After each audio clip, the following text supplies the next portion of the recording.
UGC net के जो नाटकों की सभी नाटकों की भूमिका जो लिखी गई है उसको हम यहाँ पर देखने वाले हैं। और ये वीडियो आप जानते हैं कितनी आपके लिए इम्पोर्टेंट रहने वाली है, क्योंकि भूमिकाओं से प्रश्न सीधे सीधे आजकल परीक्षाओं में पूछे जाते हैं। तो पूरी वीडियो जरूर देखना अगर आपको अच्छे से रिवीजन करना है। उपन्यासों की भूमिका हम कर चुके हैं, आज हम नाटकों की करेंगे।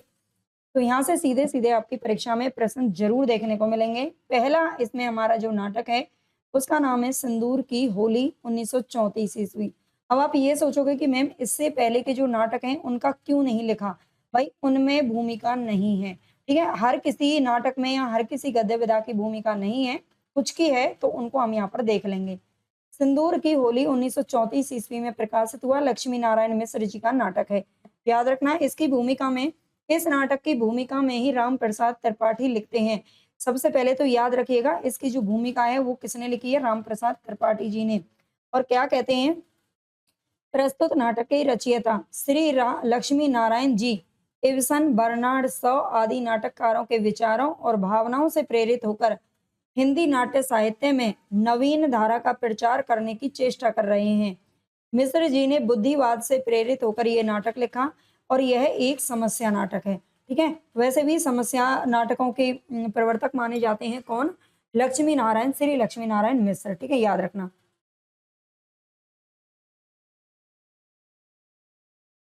आगे कहते हैं कि आगे लिखते हैं ये रामप्रसाद त्रिपाठी का कथन है, अच्छे से याद रखिएगा। आगे इसमें आता है कि ये नाटक 3 अंकों में विभाजित है।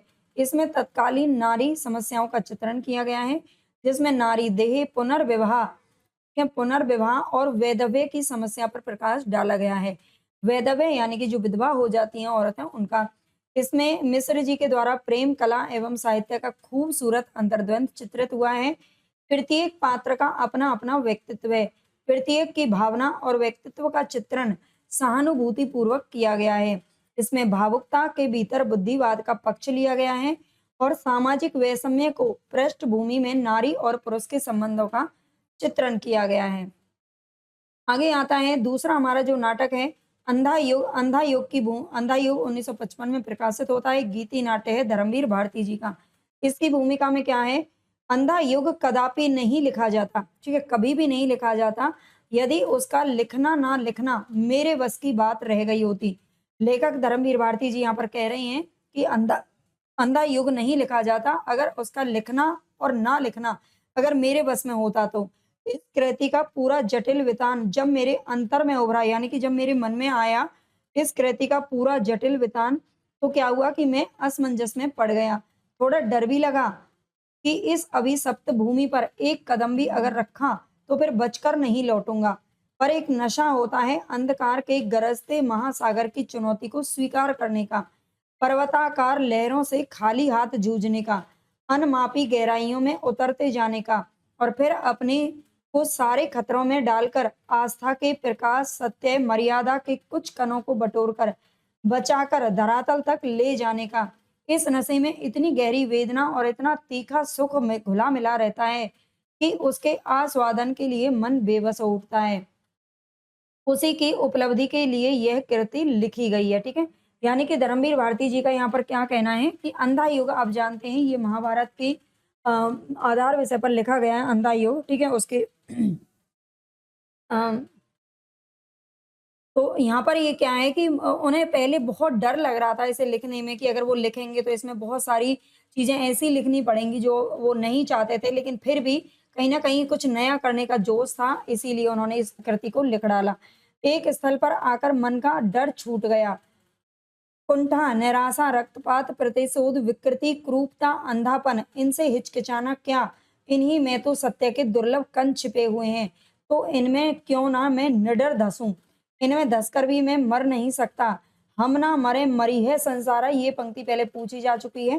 ठीक है, हम ना मरे मरी है संसारा, ये किसकी पंक्ति है या किस नाटक से ली गई है? इस तरह से आती है। ठीक है, पर नहीं संसार भी क्यों मरे?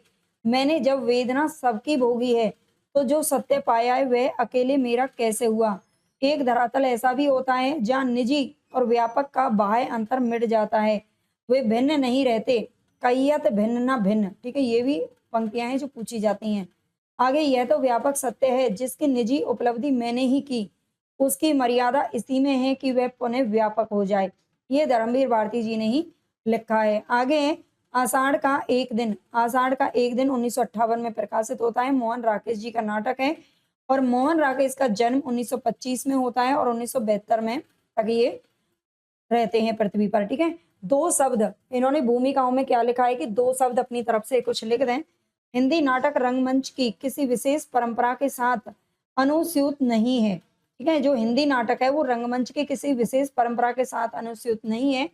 पाश्चात्य रंगमंच की उपलब्धियां ही हमारे सामने हैं, परंतु ना तो हमारा जीवन उन सब उपलब्धियों की मांग करता है और ना ही यह संभव प्रतीत होता है कि हम उस रंग शिल्प को व्यापक रूप से ज्यों का त्यों अपने यहाँ प्रतिष्ठित कर दें। हिंदी रंगमंच के विकास से निसंदेह यह अभिप्राय नहीं है कि अत्याधुनिक सुविधाओं से संपन्न रंगशालाएं राजकीय या अर्ध राजकीय संस्थाओं द्वारा जहां तहां बनवा दी जाएं, जिससे वहां हिंदी नाटकों का प्रदर्शन किया जा सके। प्रश्न केवल आर्थिक सुविधा का ही नहीं है, एक सांस्कृतिक दृष्टि का भी है। हिंदी रंगमंच को हिंदी भाषी प्रदेश की सांस्कृतिक पूर्तियों और आकांक्षाओं का प्रतिनिधित्व करना होगा। रंगों और राशियों के हमारे विवेक को व्यक्त करना होगा। हमारे दैनंदिन जीवन के राग रंग को प्रस्तुत करने के लिए, हमारे संवेदों और स्पंदनों को अभिव्यक्त करने के लिए जिस रंगमंच की आवश्यकता है वह पाश्चात्य रंगमंच से कहीं भिन्न होगा। इस रंगमंच का रूप विधान नाटकीय प्रयोगों के अभ्यंतर से जन्म लेगा और समर्थ अभिनेताओं तथा दिग्दर्शकों के हाथों उसका विकास होगा। संभव है ये नाटक उन संभावनाओं की खोज में कुछ योगदान दे सके। तो मोहन राकेश का ये नाटक याद रखना। चंद्रगुप्त नाटक की भूमिका देखते हैं। चंद्रगुप्त में क्या है? चंद्रगुप्त में कुल 25 वर्ष का इतिहास समाहित है। ठीक है, ये तो आप जानते ही हैं। जयशंकर प्रसाद जी को एक ऐतिहासिक नाटक के रूप में उपलब्धि प्राप्त है और चंद्रगुप्त, स्कंदगुप्त, विशाख, अजात शत्रु, ध्रुव स्वामी, ये सारे के सारे नाटक इनके इतिहास से संबंधित हैं। ठीक है, तो चंद्रगुप्त में कुल 25 वर्ष का इतिहास समाहित है। इसका जो चंद्रगुप्त नायक है वो धीरोदात्त नायक है। सिकंदर के आक्रमण से शुरू करके सेल्यूकस की संधि तक का इसमें विस्तार वर्णन किया गया है। ठीक है, सिकंदर के आक्रमण से लेकर के सेल्यूकस की संधि तक का इसमें वर्णन है। 3 घटनाएं इसमें वर्णित हैं। पहला है अलछेंद्र का आक्रमण, नंद कुल की पराजय और सेल्यूकस का पराभव। ये तीनों घटनाएं इसमें वर्णित हैं। ये जयशंकर प्रसाद जी ने लिखा है। आगे देखते हैं। अंजो दीदी 1955 में ये प्रकाशित होता है। उपेंद्र नाथ अस्क का नाटक है। 1910 में इनका जन्म होता है और 1996 तक रहते हैं। अंजो दीदी एक मूल्यांकन, यहाँ पर भूमिका में क्या कहते हैं? कमलेश्वर ने इनका मूल्यांकन किया है। कमलेश्वर जी ने भूमिका लिखी है। अंजो दीदी की वस्तु का संबंध अभिजात्य वर्ग से है। ठीक है, अंजो दीदी की वस्तु का जो संबंध है वो किससे है? अभिजात्य वर्ग से है। अभिजात कुल की नारी अंजलि के मानस में जीवन को नियंत्रित और अनुशासित रखने की प्रवृत्ति के बीच क्या है? संस्कारगत हैं, जो कि उसे गोद लेने वाले नाना जी से विरासत में मिले हैं। जो अंजलि है, जो इसमें अंजू है, वो अपने नाना के यहाँ पली बढ़ी है और उसके नाना भी उसी तरह से अनुशासन प्रिय व्यक्ति थे, जो कि उन्हें संस्कार में ये आज मिला हुआ है। अंजू में अपने वर्ग की वे सारी वृत्तियां हैं, सारी विशेषताएं जो टस से मस होना नहीं जानती हैं। उसके अपने व्यक्तित्व में वह हट है जो दूसरों को परास्त कर देता है, जिसके शिकार हैं वकील साहब। वकील साहब कौन? यानी कि उनके पति, जो अपने विवाह से पहले बिल्कुल उन्मुक्त, आजाद, बंधनहीन सरिता की भांति बह रहे थे, जिसका आभास मात्र उनकी सैलानी कोशिशों के रूप में कभी कभी उभर उठता है। आरंभ में ही अंजू के प्रचंड अनुशासन की झलक मिल जाती है और खींच भी मिलती है जो बिगड़ी हुई मशीन को बनाने वाले मैकेनिक में होती है। पुर्जे ठीक से नहीं चलते देख करके आ जाती है। ठीक है, जो एक मैकेनिक होता है, बिगड़ी हुई मशीन जब ठीक से काम नहीं करती है तो जैसे उसमें झुंझलाहट आ जाती है ना, वैसे ही अंजू के अनुसार अगर कोई काम नहीं करता है, उसके अनुसार कोई नहीं चलता है ना, सब लोग अपना अपना काम समय से नहीं करते हैं, तो उसे वो झुंझलाहट महसूस होती है। ठीक है, तो यही बस इसमें कमलेश्वर जी के द्वारा लिखा गया है। अगला नाटक है हमारे यहाँ पर बकरी। बकरी 1974 में प्रकाशित होता है। सर्वेश्वर दयाल सक्सेना जी का नाटक है। 1927 में जन्म होता है और 1983 तक रहते हैं। इस नाटक के बारे में क्या लिखते हैं?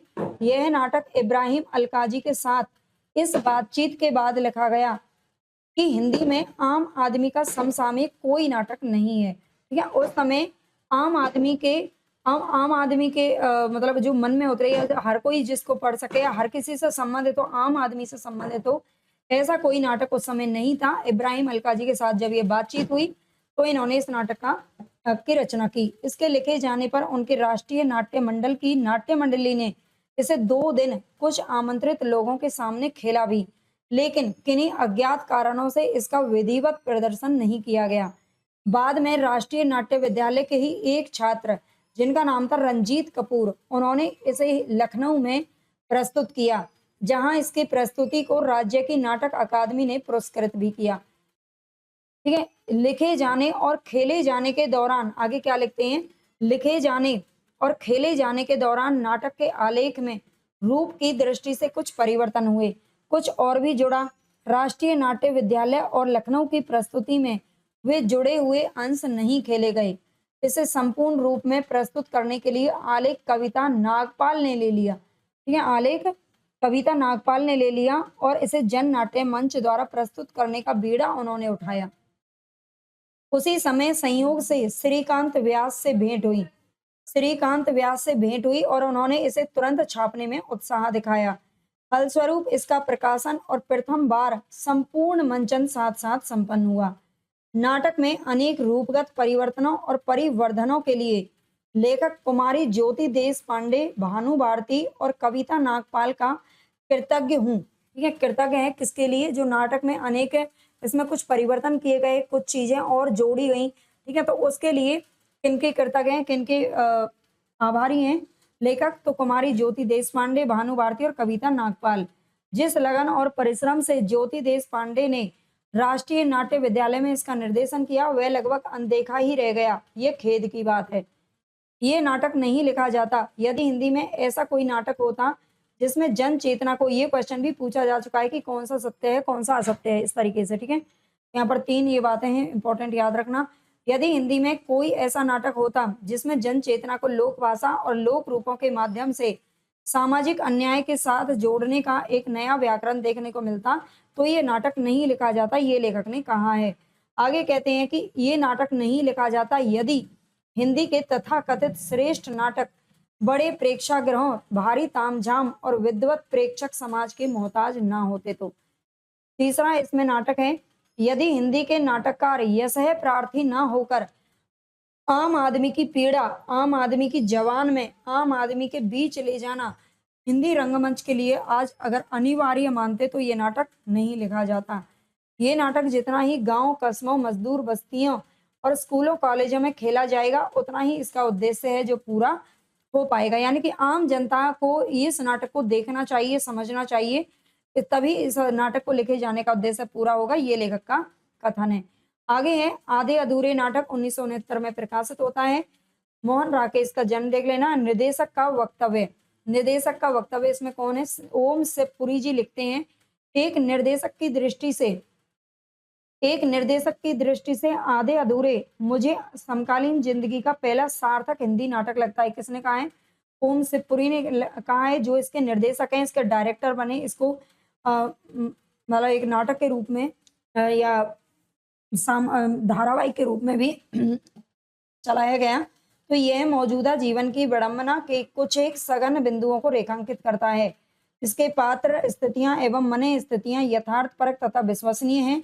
इसका गठन सुदृढ़ एवं रंगोपयुक्त है। पात्रों के प्रवेश और प्रस्थान रंग प्रभावों की दृष्टि से भली भांति संयोजित हैं। पूरे नाटक की अवधारणा के पीछे सूक्ष्म रंग चेतना निहित है। आगे आधे अधूरे आज के जीवन के एक गहन अनुभव खंड को मूर्त करता है। इसके लिए हिंदी के जीवंत मुहावरे को पकड़ने की सार्थक प्रभावशाली कोशिश की गई है। पहले वाचन के समय ही मुझे इसकी भाषा में बड़ी कशिश लगी थी। कहना नहीं होगा कि इस नाटक की एक अत्यंत महत्वपूर्ण विशेषता इसकी भाषा है। इसमें वो सामर्थ्य है जो समकालीन जीवन के तनाव को पकड़ सके।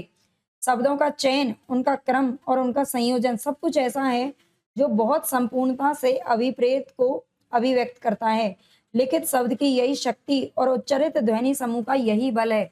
जिसके कारण यह नाट्य रचना बंद और खुले दोनों प्रकार के मंचों पर अपना सम्मोहन बनाए रख सकी। जहां तक अधिनिरूपण का सवाल है, आधे अधूरे मेरे लिए कई दृष्टियों से अर्थवान है। यह आलेख एक स्तर पर स्त्री पुरुष के बीच के लगाव और तनाव का दस्तावेज है। महेंद्र नाथ सावित्री से बहुत प्रेम करता है। सावित्री भी उसे कभी चाहती रही होगी, लेकिन ब्याह के बाद महेंद्र नाथ को बहुत निकट से जानने पर ऐसा होता है ना, जैसे आजकल देखो बहुत सारी शादियां क्यों टूट जाती हैं, बहुत सारे प्रेम विवाह भी क्यों टूट जाते हैं, क्योंकि किसी को हम जब दूर से देखते हैं तो वो हमें बहुत चीजें अच्छी लगती हैं, है ना। किसी का जैसे हमने किसी की लव मैरिज को देखा, भाई वो कितना प्यार से रहते हैं, ये वो है, उसको देखकर बच्चे क्या है उत्साहित हो जाते हैं, उनको देखकर ऐसा लगता है कि यही होना चाहिए, है ना। बहुत सारी चीजें ऐसी होती हैं, किसी दूसरे के सुख को देखकर हमें ऐसा लगता है ये ऐसा सुख मतलब होना चाहिए, लेकिन जब निकट से हम उन चीजों को देखते हैं ना तो बहुत अलग होती हैं चीजें, ठीक है। तो सावित्री भी उसे कभी चाहती रही होगी, लेकिन ब्याह के बाद महेंद्र नाथ को जब उसने बहुत निकट से जाना तो उसे वितृष्णा होने लगी, ठीक है। उसे उससे क्या होने लगी, वितृष्णा होने लगी, क्योंकि जीवन से सावित्री की अपेक्षाएं बहुमुखी और अनंत हैं। जीवन से सावित्री की अपेक्षाएं बहुत ज्यादा थी, और जब उन्हें लगा कि मेरी अपेक्षाओं पर ये इंसान खरा नहीं उतर सकता है, तो वो उसे मुख मोड़ने लगी। अब महेंद्र नाथ की बेकारी की हालत में सावित्री बहुत कटु हो गई है ना। पहले तो कुछ दिनों बाद तो वैसे ही अच्छा नहीं लगा, और जब बेकारी की हालत में यानी कि महेंद्र नाथ बेरोजगार हो जाता है, और तो सावित्री उससे बहुत कटने लगती है। एक ओर तो घर को चलाने का उसके ऊपर असहनीय बोझ है, तो दूसरी ओर जिंदगी में कुछ भी हासिल ना कर पाने की तीखी कचोट है। अपने बच्चों के बर्ताव से अत्यंत तिक्त हुई सावित्री बची कुची जिंदगी को ही एक पूरे संपूर्ण पुरुष के साथ बिताने की आकांक्षा रखती है। उसकी इच्छा है, मतलब उसके जो बच्चे हैं वो भी अब कहीं न कहीं बड़े हो गए हैं, 20 साल, 18 साल, 12 साल की लड़कियाँ हैं उसके, और वो चाहती है कि अब बच्चे भी बड़े हो गए हैं, उनसे भी कहीं न कहीं उसका उसका उनका बच्चों का बर्ताव भी उसके प्रति अच्छा नहीं है, और इसीलिए अब वो एक पूर्ण पुरुष की तलाश में रहती है। पर ये आकांक्षा पूरी नहीं हो पाती, क्योंकि संपूर्णता की तलाश ही शायद वाजिब नहीं है। हमें कभी भी संपूर्णता की तलाश में नहीं रहना चाहिए, क्योंकि परफेक्ट कोई नहीं मिलता है। सावित्री की कमाई पर पलता हुआ बेकार महेंद्रनाथ दयनीय है। कभी जिस घर का वह गृह स्वामी हुआ करता था, आज उसी घर में उसकी हालत एक नौकर के समान हो गई है। अब वह केवल एक ठप्पा और एक रबर का टुकड़ा है। क्या बन गया है, एक ठप्पा या फिर एक रबर का टुकड़ा बन के रह गया है। वह सावित्री के पुरुष मित्रों को जानता है, और जब तब उनका जिक्र करके अपने दिल की भड़ास निकालता रहता है। अपने कुचले अपने कुचले आत्मसम्मान को बचाने की खातिर वह अक्सर शुक्रवार और शनिवार को घर छोड़कर चला जाता है, लेकिन कुछ घंटों के बाद ही वो वापस लौट आता है, थका हारा पराजित, क्योंकि यही उसकी अब नियत यानी कि उसका भाग्य बन चुका है। एक दूसरे स्तर पर ये नाट्यकृति पारिवारिक व्यक्तन की गाथा है। इस अभिशप्त कुटुंब का हर एक सदस्य एक दूसरे से कटा हुआ है, यानी कि 5 मेंबर हैं केवल इस परिवार के अंदर, 2 पति पत्नी और 3 उनके बच्चे हैं। लेकिन हर किसी के अंदर मतलब इतना कहीं न कहीं उनका वातावरण इतना जहरीला हो चुका है कि सब एक दूसरे से कटते हैं, ठीक है? घर की त्रासदायक हवा से वे अपने और एक दूसरे के लिए जहरीले हो रहे हैं। बड़ी लड़की मनोज रूपी हमदर्द द्वार को पाते ही बाहर निकल भागी है। यानी कि बड़ी लड़की किसी मनोज रूपी जब कोई लड़का मिलता है और उसे प्यार से 2 बातें करता है, तो उसे वो बहुत बढ़िया लगते हैं और वो उसके साथ भाग चलती है। लड़का पत्रिकाओं से अभिनेत्रियों की रंगीन तस्वीरें काटता हुआ उस मौके के इंतजार में है, जब वह भी यहाँ से निकल सकेगा। अगर कोई अभिनेत्री उसे फ़ोन करके बुला ले, तो वो भी भाग जाएगा। है ना? मतलब वो भी कहीं न कहीं बाहर निकलने की अब कोशिश कर रहा है। अपने पिता के लिए उसके मन में करुणा है, माँ के लिए आक्रोश है। वह बड़ी बहन के प्रेम में विश्वास नहीं करता, उसे घर से निकलने का एक ज़रिया मानता है। आगे है छोटी लड़की माता-पिता, बहन, भाई किसी के प्रति लगाव महसूस ही नहीं करती है। अपनी छोटी-छोटी आवश्यकताओं की पूर्ति ना होने से बेहद कड़वी होकर वह कैंची की तरह जुबान चलाती है और यौन संबंधों में वह दिलचस्पी लेने लगती है, जो उसकी आयु से कहीं आगे है, क्योंकि उसकी जो उम्र है वो केवल इसमें 12 साल बताई गई है। उसकी बदमिजाजी दिन पर दिन बढ़ती जाती है, क्योंकि पिता की बेकारी, माँ के पुरुष मित्रों और बड़ी बहन के घर से भाग जाने के कारण उसे बाहरी लोगों की कुत्सित बातें सुननी पड़ती हैं। दफ्तर और घर में दिन भर खटती सावित्री सिर्फ बिन्नी से ही थोड़ी सी सहानुभूति पाती है।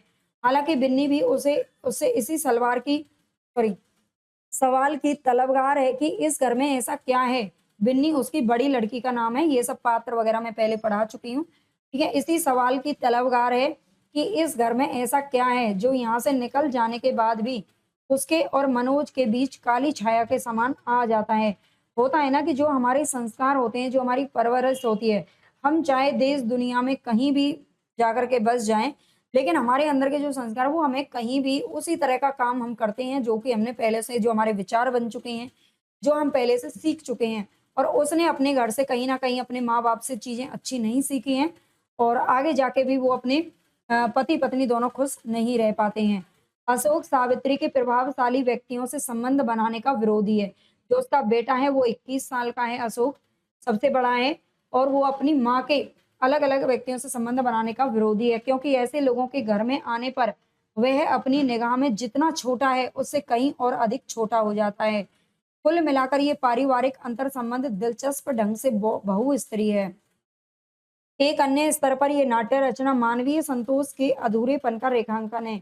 जो जिंदगी से तो बहुत कुछ चाहते हैं लेकिन उनकी प्यास, उनकी तृप्ति अधूरी ही रह जाती है। महेंद्रनाथ, सिंघानिया, जगमोहन और जुनेजा वैसे ये एक ही आदमी है जो चारों रोल में अलग-अलग रहता है। अगर आपने नाटक के पात्र नहीं पढ़े हैं तो कहानी पीछे पढ़ लेना। ये अलग-अलग गुणों के 4 पुरुष हैं। चुनाव के एक क्षण में सावित्री ने महेंद्रनाथ के साथ गांठ बांध ली यानी कि शादी कर ली और आगे चलकर अपने को भरा पूरा महसूस नहीं किया। लेकिन अगर वह महेंद्रनाथ की बजाय जगमोहन से रिश्ता जोड़ती, तब भी अनुभूति उसकी वही रहती, क्योंकि तब जगमोहन में जुनेजा के गुण नहीं मिलते और इस तरह यह दुष्चक्र चलता ही रहता है ना? कभी भी कोई परफेक्ट नहीं होता, हमें एक में कमी दिखती है, ऐसा लगता है दूसरा परफेक्ट है, लेकिन परफेक्ट कोई नहीं होता है, कोई भी संपूर्ण नहीं है इस दुनिया के अंदर। एक स्तर पर यह नाटक मेरे लिए व्यक्तियों की विभिन्नता के बावजूद मानवीय अनुभव की समानता का दिग्दर्शन है। इसके लिए नाटककार ने एक ही अभिनेता के द्वारा 5 पृथक भूमिकाएं निभाए जाने की दिलचस्प रंग युक्ति का सहारा लिया है। महेंद्रनाथ की जगह जगमोहन को रख देने से, जगमोहन के स्थान पर जुनेजा को रख देने से स्थिति में कोई बुनियादी अंतर नहीं पड़ता है, क्योंकि परिस्थितियों के एक ढांचे में व्यक्ति लगभग समान ढंग से ही बर्ताव करता है। इसी अनुभव पर बल देने के लिए कुछ एक प्रदर्शनों में नाटक की शुरुआत के साथ एक स्पॉट कमरे में लगे मुखौटे को आलोकित करता था। आधे अधूरे का कार्य स्थल मकान का बैठने का कमरा है, जिसमें सोफे, कुर्सियां, मेजें, अलमारी, किताबें और फाइलें हैं। ठीक है? यानी कि आधे अधूरे का जो जो नाटक है, इसका रंगमंच का जो पूरा जो रंगमंच है, उसमें क्या है, एक मकान का बैठने का कमरा है।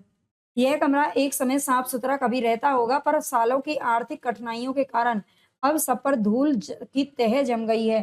क्रॉकरी पर चटकन आ गई है ना? होता है ना जब आर्थिक कठिनाइयाँ आती हैं किसी घर में तो उसमें ये सारी चीज़ें देखने को मिलती हैं। दीवारें मटमैली हो गई हैं। परिवार का हर सदस्य एक दूसरे से कटा हुआ है। घर की हवा तक में उस स्थायी तलखी की गंध है जो पाँचों व्यक्तियों के मन में भरी हुई है। ऊब, घुटन, आक्रोश, विद्रूप, दम घोटने वाली मनहूसियत जो कि मरघट में होती है। मरघट यानी कि शमशान के अंदर होती है। यह नाटक संभवतः खुले मंच के लिए उपयुक्त नहीं है। उसमें नाटक के तनाव और सघनता के बिखर जाने का खतरा है।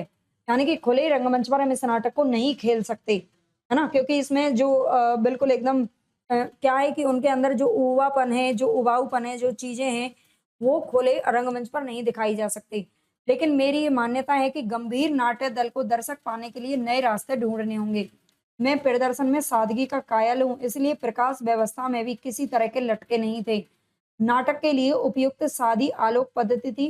प्रारंभ में कुछ एक स्पॉट घर की विभिन्न चीजों को आलोकित करते थे, फिर हाउस लाइट में घुल मिल जाते थे। इसी प्रकार दूसरे अंक के शुरू में भी 2 स्पॉट लड़के और बड़ी लड़की को आलोकित करते थे। मतलब नाटक किस तरह से ये खेला गया वो इसमें बताया गया है। फिर एक प्रकाश व्यवस्था में सम्मिश्रित हो जाते थे। वेशभूषा के पीछे भी यही दृष्टि थी। प्रमुख अभिनेता को 5 भूमिकाएं करनी थी।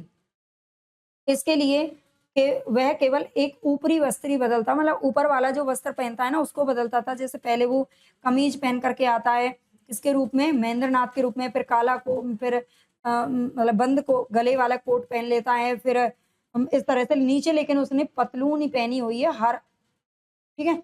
तो सबसे पहले क्या होता है, काला सूट, काले सूट वाला आदमी आता है, फिर कोट उतार कर केवल कमीज पहन लेता है, महेंद्रनाथ बन जाता है।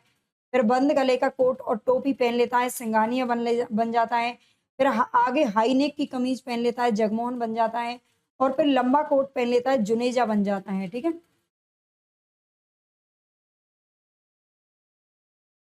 आगे बिन्नी किन्नी और अशोक की पोशाकों में कोई परिवर्तन नहीं था, केवल सावित्री दूसरे अंक के लिए साड़ी बदलती थी क्योंकि वह स्थिति की मांग थी।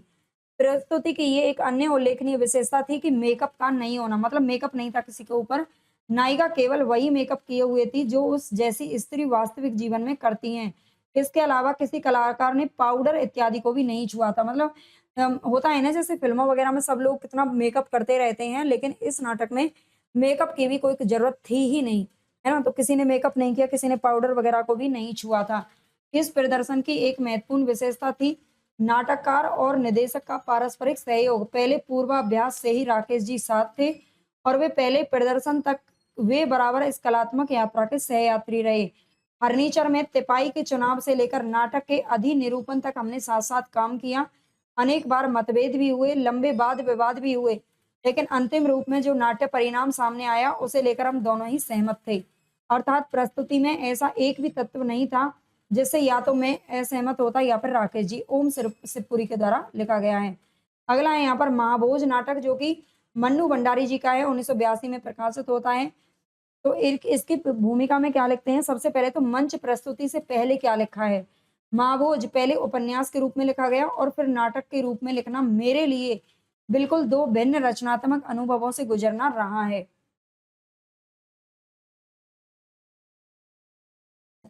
स्वाभाविक भी है क्योंकि हर विधा की अपनी अलग जरूरतें होती हैं, अलग शर्तें। उपन्यास लिखते समय उसकी स्थितियों, समस्याओं और पात्रों के साथ ही पाठक का अस्तित्व भी इस तरह घुल मिल गया था कि अलग से कभी उसका बोध ही नहीं हुआ। लेकिन नाटक को तो दर्शक से ही आरंभ करना पड़ा और उसकी निरंतर उपस्थिति लेखन को कहीं ना कहीं नियंत्रित और निर्धारित भी करती रही।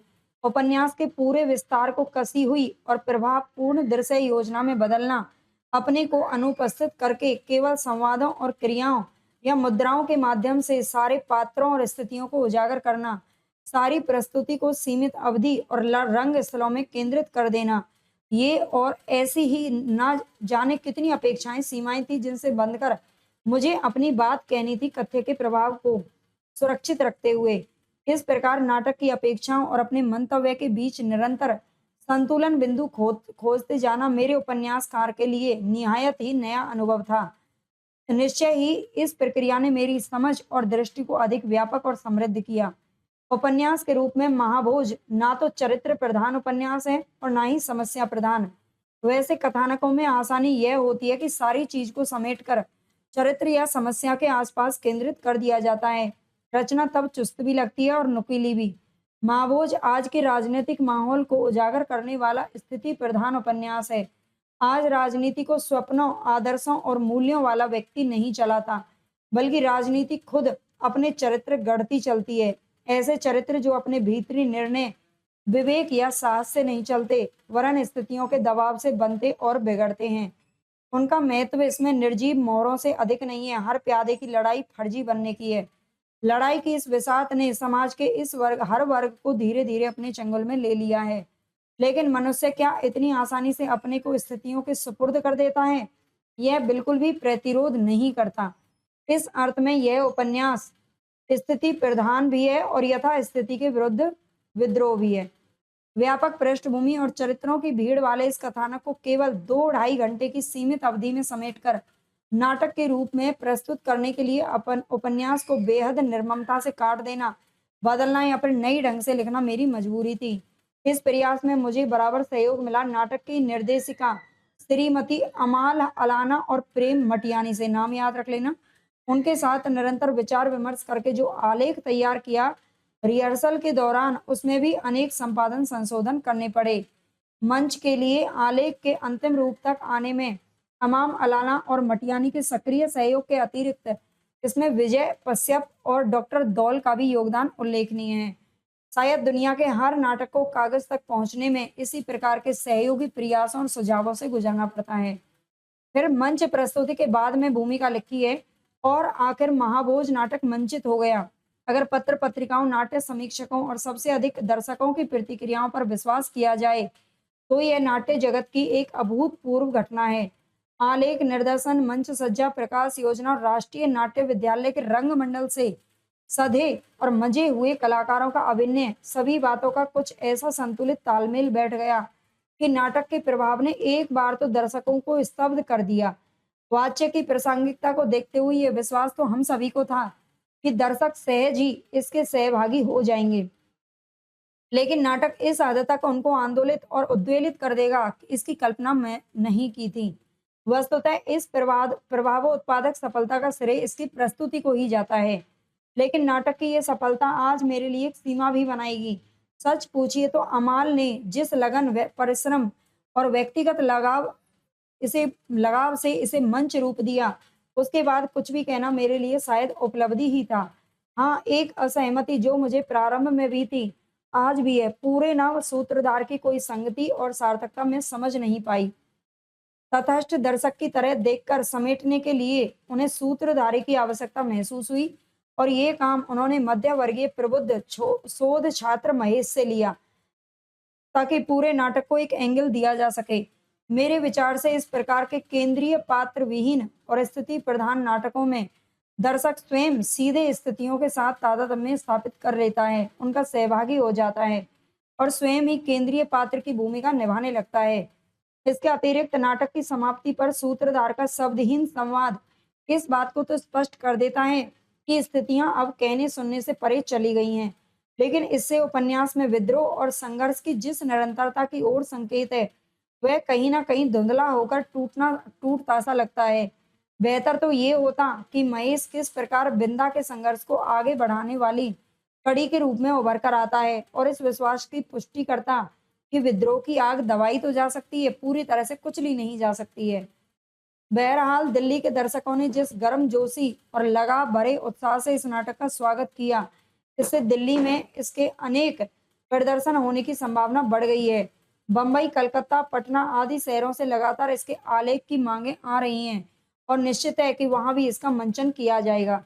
लेकिन क्या यह नाटक कभी उन लोगों तक भी पहुंच पाएगा जिनकी व्यथा कथा इसमें वर्णित है? इस बात का मुझे पूरी तरह से एहसास है कि अल्प साधनों वाली छोटी छोटी रंग मंडलियों के लिए इस तरह के बहुपात्रीय और रंग स्थलीय नाटकों का मंचन मात्र ही अपने आप में एक भारी समस्या है। मतलब हर कोई इसमें मंचन करने के लिए इसमें बहुत सारा खर्चा होता है ना, बहुत सारे लोगों की जरूरत पड़ती है जो इसको निभा सकें। बहुत सारे रंग स्थल नाटक मतलब चुनाव करना बहुत कठिन और महंगा है ना। तो वो कहती हैं, मैं चाहती हूँ कि ये आम जनता तक या उन लोगों तक पहुंचे जिनकी समस्याएं इसमें वर्णित है, लेकिन छोटे छोटी मंडलियों के लिए तो इसे मंचन करना पॉसिबल नहीं हो पाएगा। लेकिन साथ भी यह भी सच है कि इस तरह के नाटक ही रंगमंच के लिए चुनौती भी होते हैं और नए नए मंच कौशल और तकनीकी इजाद के लिए प्रेरणा स्रोत भी होते हैं।